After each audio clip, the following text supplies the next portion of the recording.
नमस्ते, राधे राधे दोस्तों, सभी का स्वागत है हमारे यूट्यूब चैनल में राधिका लोकगीत।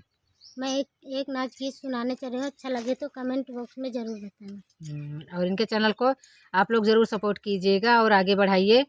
तो आइए एक नाच गीत सुनाने चल रहे हैं, कैसा लगा कमेंट करके आप लोग ज़रूर बताइएगा। एको दिनवा कइले नाही फोन हो बलमुआ देहरादून गइले ना नदी। एको दिनवा कइले नाही फोन हो बलमुआ देहरादून गइले ना नदी। दून गइले ना नदी देहरादून गइले ना नदी।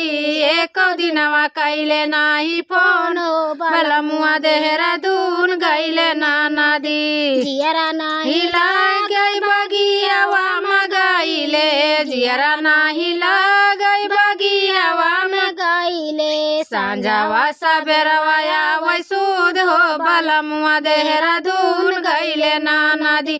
सांझावा सबेरवा आवै सुध हो बलमुआ देहरादून गइले ना नदी। एको दिनवा कइले नाही सुध हो बलमुआ देहरादून गइले ना नदी। जियरा नाही लागई कुआ ना पैगाइले जियरा नाही लागई कुआ ना गाइले सांझावा सबेरवा आवै सुध हो बलमुआ देहरादून गइले ना नदी।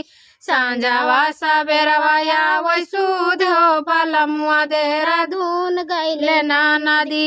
एको दिनवा लावै नाही फोन हो बलमुआ देहरादून गइले ना नदी।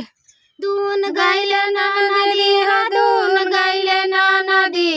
एको दिनवा कइले नाही फोन हो बलमुआ देहरादून गइले ना नदी। एको दिनवा कइले नाही फोन हो बलमुआ देहरादून गइले ना नदी। जियरा नाही लागई खाटियावा पैगाइले जियरा नाही लागई खटियावा पैगाइले। संजवा सबेरवा आवै सुध हो बलमुआ देहरादून गइले ना नदी।